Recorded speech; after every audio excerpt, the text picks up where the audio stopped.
నియోజకవర్గ అభివృద్ధి కోసమా, నీ సొంత అభివృద్ధి కోసం పోయినావా? దేనికోసం పోయినావు?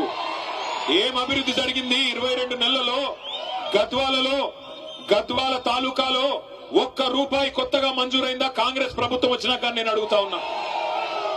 6 గ్యారంటీలు అన్నారు, అరచేతుల స్వర్గం చూపెట్టినారు, ఎన్నెన్ని మాటలు చెప్పినారు. రైతు బంధు కేసీఆర్ గారు 10,000 ఇస్తున్నాడు. మా కాంగ్రెస్ ప్రభుత్వం రాగానే ఎంత ఇస్తా అన్నాడు? 15,000 ఇస్తా అన్నాడు. వచ్చినాయా 15,000? వచ్చినాయా రాలేదు? గట్టిగా చెప్పాలా? వచ్చినాయా? మరి అందుకోసం మారిండా ఎమ్మెల్యే పార్టీ? మన కేసీఆర్ గారు 2,000 పెన్షన్ ఇస్తుంటే 2,000 ఏముంది, నేను 4,000 ఇస్తా అన్నాడు. వచ్చినాయా 4,000 పెన్షన్లు? వచ్చినాయా? మరి అందుకోసం మారిండా? దేనికి మారిండు? కేసీఆర్ గారు ఆడపిల్ల పెళ్లి చేసుకుంటుంటే షాదీ ముబారక్ కళ్యాణ్ లక్ష్మి పేరు మీద ₹1,00,000 ఇస్తే ఆయన ఇచ్చే లక్ష్యం ఏంది? నేను తులం బంగారం ఇస్తా మీదికెళ్ళి అన్నాడు. వచ్చిందా తులం బంగారం? వచ్చిందా రాలేదా? మరి దానికోసం మారిండా? తులం బంగారం కోసం. అట్లాగే గుర్తు తెచ్చుకోండి, ఎన్ని హామీలు మా ఆడబిడ్డలందరికీ హామీ ఇచ్చినాడు. నెలకు 2,500 ఇస్తా, అత్తకు 4,000, కోడలికి 2,500 అని మాట ఇచ్చినాడు. వచ్చినాయా 2,500 వరకన్నా? ఆడబిడ్డలు ఉన్నారా ఇక్కడ? ఎవరన్నా ఆడున్నారు? మీకు రావురా అయ్యా? వాళ్ళకు వస్తే వీళ్ళు మొగోళ్ళు చేయుక్తురు ఇట్లా. ఆడపిల్లలకు ఎవరికైనా వచ్చినాయా? ఎవరికి రాలే. రాష్ట్రంలో 1,67,00,000 మంది ఆడబిడ్డలు కళ్ళల్లో ఒత్తులేసుకొని చూస్తున్నారు. ఎప్పుడు ఇస్తాడు రేవంత్ రెడ్డి కాంగ్రెస్ ప్రభుత్వం? రాహుల్ గాంధీ వచ్చి పెద్ద పెద్ద మాటలు చెప్పిపోయాను. 2 లక్షలు రుణమాఫీ చేస్తా అన్నాడు. 2 లక్షలు అయిందా? రుణమాఫీ అయిందా కాలేదా? గట్టిగా చెప్పాలి, వినబడతలేదు. అయిందా కాలేదా? మరి అందుకు పోయిందా? ఎందుకు పోయిండు మీ ఎమ్మెల్యే కాంగ్రెస్ పార్టీలకి? ఇంకా సిగ్గులేని విషయం ఏంటంటే, ఇంకా సిగ్గులేని విషయం, పోయిండు కాంగ్రెస్ లకి. ఇవాళ ఎవరో పోయి మన టీవీ వాళ్ళు అడిగినారు, అయ్యా నువ్వు ఏ పార్టీలో ఉన్నావని. ఏం చెప్పాలా పాపం? బీఆర్ఎస్ పార్టీలో ఉన్నా అని చెప్తున్నాడు. మరి బీఆర్ఎస్ పార్టీలో ఉంటే బీఆర్ఎస్ మీటింగ్ ఇక్కడైతుంటే ఎమ్మెల్యే ఎక్కడున్నాడు? రేవంత్ రెడ్డి సంకలో ఉన్నాడు. ఆయనంట మీరందరూ అమాయకులంట, గద్వాల తాలూకాలో మీకు ఎవరికేం రాజకీయం తెలియదంట, ఆయన ఒక్కడికే తెలుసంట. ఆడబోయి రేవంత్ రెడ్డి సంకలో కూర్చొని నేను బీఆర్ఎస్ పార్టీలోనే ఉన్నాను సన్నాయి నొక్కులు నొక్కుతున్నాడు. నమ్ముదామా? ఆయనకు సిగ్గు లేకపోవచ్చు, మనకన్నా ఉండాలనా లేదా? బరాబర్ ఉండాలి.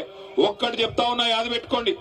ఇవాళ ఒకటి మాత్రం పక్క, ఎవరు ఎన్ని ఎత్తుగడలేసినా, ఎన్ని రకాల చిలిపి ప్రయత్నాలు చేసినా, ఎన్ని సన్నాయి నొక్కులు నొక్కినా సుప్రీంకోర్టు యమ సీరియస్ గా ఉన్నది. ఈ 10 మంది ఖచ్చితంగా రాజీనామా చేయక తప్పదు, ఉప ఎన్నికలు రాక తప్పదు. రాబోయే 9 మాసాల్లో, 6 నుంచి 9 మాసాల్లో ఇదే గద్వాల తాలూకాలో తప్పకుండా తిరిగి ఉప ఎన్నిక రాబోతా ఉంది. బుద్ధి చెబుదామా పార్టీ మారిన ఎమ్మెల్యేకు? చెప్దామా? వెనకాల నుంచి గట్టిగా నిలబడాలి. చెప్దామా? బుద్ధి లేదా? మళ్ళా కేసీఆర్ గారు ముఖ్యమంత్రి కావాలన్నా అవుతా? కావాలా?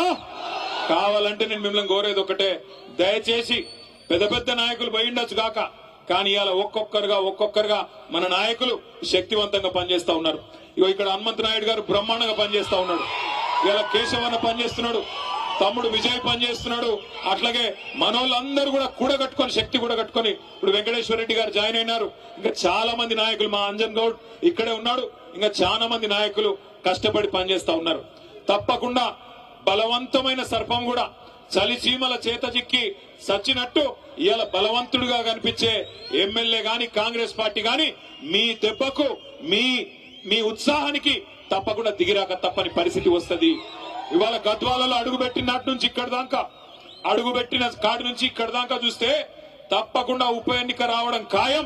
అందులో మళ్ళొక్కసారి 50,000 ఓట్ల మెజారిటీతో తప్పకుండా మళ్ళీ గులాబీ జెండా ఎగరడం ఖాయం అనిపిస్తా ఉన్నది. ఒక్క మాట దయచేసి మీరు ఆలోచించాలని చెప్పి కూడా నేను కోరుతా ఉన్నా. 22 నెలలు అయిపోయింది, ఇంకొక నెల 15 రోజులు అయిపోతే 2 ఏళ్లు నిండిపోతుంది. ఏం చేసింది కాంగ్రెస్ ప్రభుత్వం? ఎవరికి సాయం చేసింది? ఇక్కడికి వస్తుంటే ఎమ్మెల్యే ఆలంపూర్ తమ్ముడు విజయుడు చెప్తా ఉన్నాడు, అన్నా మళ్ళీ లో వోల్టేజ్ సమస్య వచ్చింది, మళ్ళా మోటార్లు కాలుతా ఉన్నాయి, మళ్ళా రైతులు గోసపడతా ఉన్నారు, బాధపడతా ఉన్నారన్న అని చెప్తా ఉన్నాడు. అట్లాగే సీడ్ కంపెనీల విషయంలో చెప్తా ఉన్నారు, సీడ్ కంపెనీలు ఇదివరకు ఇచ్చినట్టు ఇవ్వట్లేదు, బాగా ఇబ్బంది పెడుతున్నాయి, వాళ్ళ కాడ కూడా ఇబ్బందికరమైన పరిస్థితులు ఉన్నాయని చెప్పి ఆ సీడ్ కంపెనీ రైతులు చెప్తా ఉన్నారు. తమ్ముడు మొన్న కొంత పోరాటం కూడా చేసినాడు. సీడ్ కంపెనీల మీద ఒక్కటంటే ఒక్కటి సంక్షేమ పథకం గాని ఒక్కటంటే ఒక్కటి అభివృద్ధి పథకం గాని ఇవాళ దొరికే పరిస్థితి లేదు. ఏమన్నంటే ముఖ్యమంత్రి ఒక్కటే నేర్చుకున్నాడు, పచ్చి అబద్దాలు చెప్పడం, ఆ అబద్దాల మీదనే 2 ఏళ్లు టైం పాస్ చేయడం. మీరు గమనించండి, కరోనా వచ్చింది కేసీఆర్ గారు ముఖ్యమంత్రిగా ఉన్నప్పుడు. కరోనా వస్తే మనం ఎవరం కూడా అనుకోలే జీవితంలో ఇట్లాంటి ఒక రోజు వస్తుందని. మూతికి బట్ట కట్టుకొని ఎవరింట్లో వాళ్ళే గొల్లెం పెట్టుకొని ఇంట్లో కూర్చున్నాం. ₹1 లావాదేవీలు లేవు, వ్యాపారాలు జరగలేదు. మనిషి బయటికే పోకపోతే వ్యాపారం ఎక్కడి నుంచి అవుతుంది? ప్రభుత్వానికి ఆదాయం 0 అయింది. కరోనా వచ్చినప్పుడు కేసీఆర్ గారి ప్రభుత్వంలో ఆదాయం 0 అయినా రైతు బంధు ఆగిందా? రైతు బంధు ఆగిందా?